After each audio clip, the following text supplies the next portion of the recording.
news updates online at 560theanswer.com. Now, from the Signature Bank Studios, this is Chicago's Morning Answer with Dan Proft on AM 560. The Answer.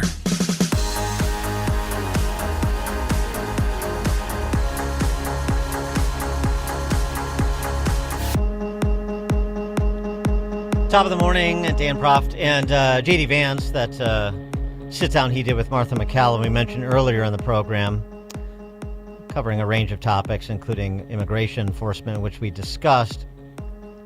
He was also asked by McCallum about the midterms, and he poo-pooed Fox polling, but had this to say on the larger salient matter of affordability. Congressional vote preference. This was at the end of January, so just a few weeks ago. Of all voters, Democratic candidate preference at 52, GOP candidate at 46.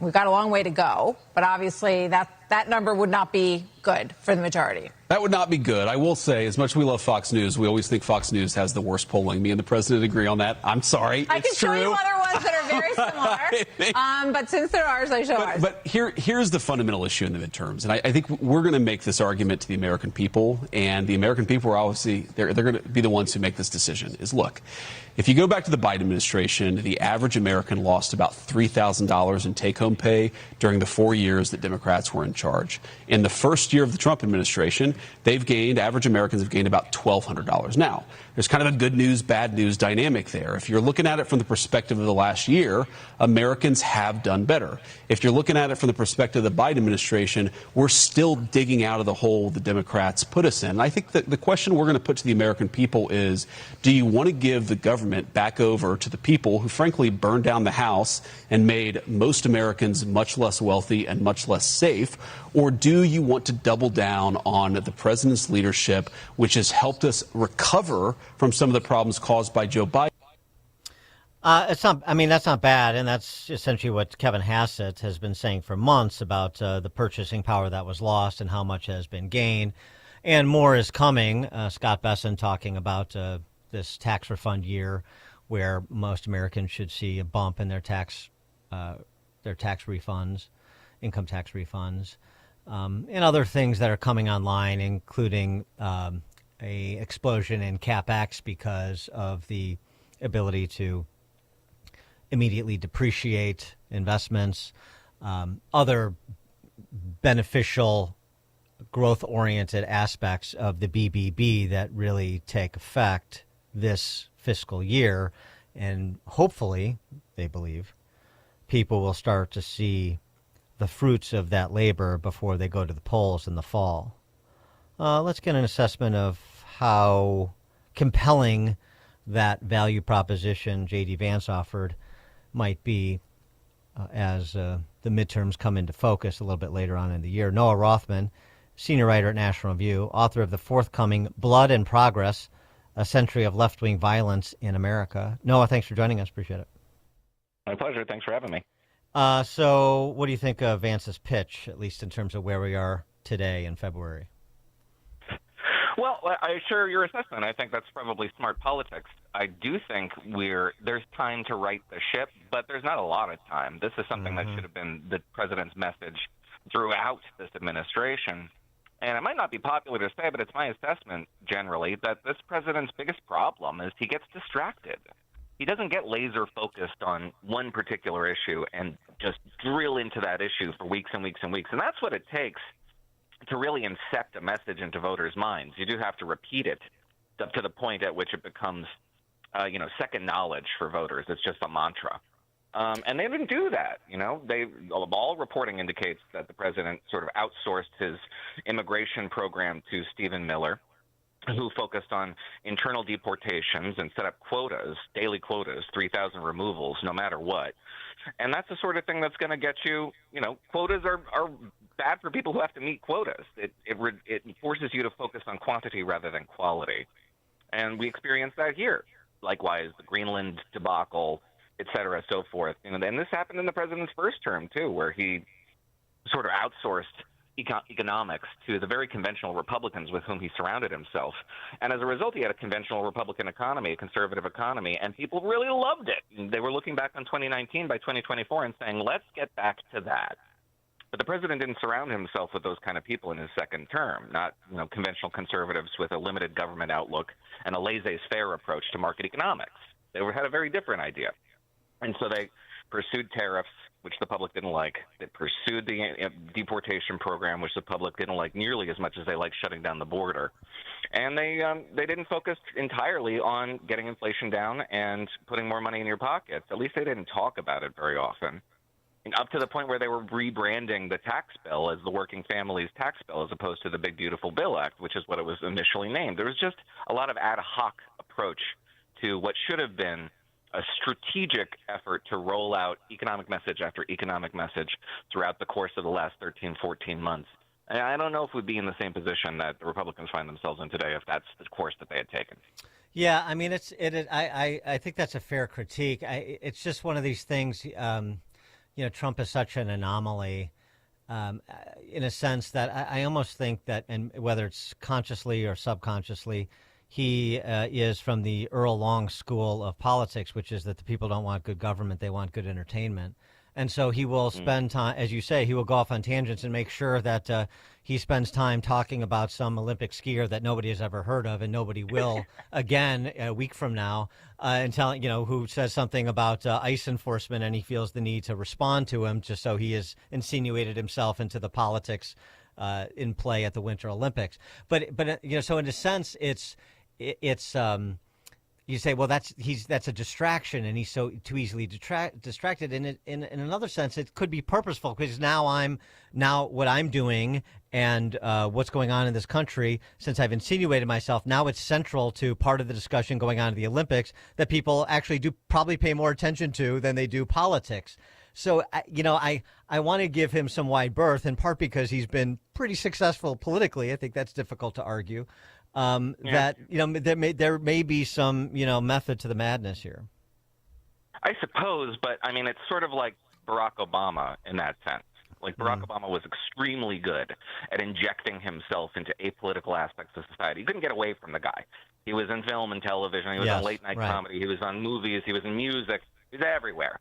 And he was really good at getting himself elected. He was terrible at getting Democrats elected. 1,000 Democrats lost their seats over the course of Barack Obama's presidency. The Democratic Party had never been in the hole that it was in, before, perhaps in the 1920s, by the time Donald Trump took office.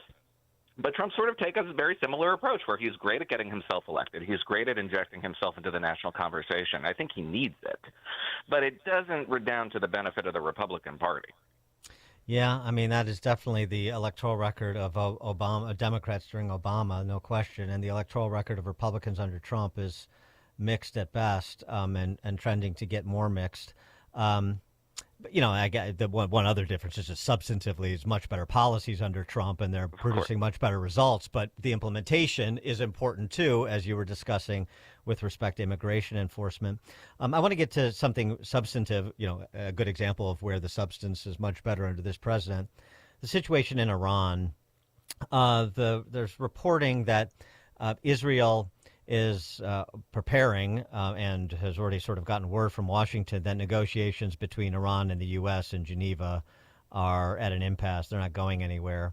And reports also say an IDF session is planned to review home front preparedness for a possible Iranian attack. We also have the White House, as I said, reportedly telling Israel the diplomatic track may already be done. 2 carrier strike groups and tankers repositioning from the UK, and all the hardware that was moved to the region that we know. What do you think is the state of play there, and what is the likely short-term result? I think it's hard to say, and we should be circumspect, because the president can surprise us. He typically does. Yeah. But if you look at the arc of this presidency, from 2016, it has led us to this moment. The president has put a noose around the neck of this regime, and it has tightened it over the course of a decade, leaving us at a place where there is an epochal threshold at which we're on the step up, and we could cross it. And the president, I think, will cross it. If you go back to 2016, he inherited from Barack Obama a Middle East in which the president did his utmost, the former president, Barack Obama, did his utmost to increase Iran's power in the region. He had to do that. He had to elevate the Shiite militias that were under Iran's control in order to facilitate U.S. withdrawal from Iraq in 2011, give Iran a stronger hand, and shore up the Iraqi Defense Forces, who collapsed in 2014 when the ISIS rolled across the border, at which point Obama relied even more on Iran and its proxies in the region, up to and including canceling strikes, for example, on ISIS forces when IRGC commanders were understood to be on the ground commanding efforts to roll back ISIS. So Donald Trump inherited this Middle East in which a lot of the Sunni powers were very scared of this rising Iran, and they were sharing intelligence and having military-to-military relationships with Israel secretly. The president fostered those connections. They developed into the Abraham Accords, all the while striking proxy groups in Iraq, striking Iran's ally in Syria, killing Qasem Soleimani in Iraq, and tightening this noose. So then Iran starts acting very nervous, even though under Joe Biden, there was an effort to restart nuclear talks. There was an effort to release sanctions. So they had some breathing space. But all the while, the Iranian regime acted as though its time was short. It raced towards a bomb. It increased attacks on U.S. forces in the region. And it's increased its support for proxies up to and including greenlighting the October 7th attacks, according to the Wall Street Journal. So then Trump gets back into office, and he's got an Iran that is now much weaker. Israel decimates the proxy groups. Trump finishes the job by striking the Iranian nuclear program. We thought it couldn't get any weaker, and yet it does. There's a giant uprising, one of many, inside Iran, but it's the biggest that we've seen in a very long time. At which point, the clerisy decides that it has to slaughter its own civilians, or it will be at the end of a noose. So now it has no longer any domestic legitimacy. Its international legitimacy is forfeit. Even Europe has turned against Iran and the IRGC. Iran is absolutely on the threshold of an existential crisis. What does the president do? Does he topple this thing over? Does he do exactly what he's been doing for a decade? Reach the logic of his own conclusions and pursue it to its ultimate end? Or does he back off and be just one more president who missed a historic opportunity? I don't think he will. I think he'll take this opportunity and run with it. And, you know, we talked to Stephen Bucci at Heritage Foundation a bit earlier in the week on this, too. And it may be an escalation. So it may be something where they're not willing to negotiate. They're in their typical Dean Smith four-corner stall here. And so there's strikes against IRGC outposts, for example. And then, you know, can you hear us now kind of moment. And then if that doesn't bring them to the table substantively with quick action, then you finish the deal, as it were, if that is something that is, you know, feasible. But you know, that it's something that's easy to say, toppling a regime and the military strength we have, but it's very complicated to do with American lives that would almost assuredly be risked in the process. So do you see a lot of and maybe even internal scuttlebutt about a graduated approach to this if kinetic action were taken, or do you think he goes for a kill shot, including putting American lives at risk if there is this cessation of talks? I don't know. I couldn't even begin to tell you. I wish I. What do you think he should do? Well, just what he can do and what it's possible that he would do. If you look at the Venezuela operation, which resulted in Maduro's ouster, I guarantee you the president had less risky options on his table than that combined arms strike with a special forces incursion that resulted in the death of 32 Cuban security officers. That was a risky operation. It was bloodless, but it might not have been easily. Yeah. And you can see the president taking a much bigger swing at the Iranian regime here, and the reports indicate that he wants a decisive showdown and a weeks-long contest, and the Iranian regime would fire off everything it has in its possession because it's a use-it-or-lose-it situation. So it could be very dangerous for American service personnel. I mean, we shouldn't downplay the risk. It's a real war. But it is one with a lot of upside. But let's say that the regime was deposed. The customary question: do you have concerns about what comes next? Of course, absolutely. But I find it hard to imagine, and it might be a failure of imagination, but I find it hard to imagine a status quo that is worse than the perpetuation of the most malignant force on the planet Earth, this regime, which has killed Americans, which continues to kill Americans, which executes plots on American soil against foreign dignitaries as well as American service personnel, which has been a headache for us for 50 years.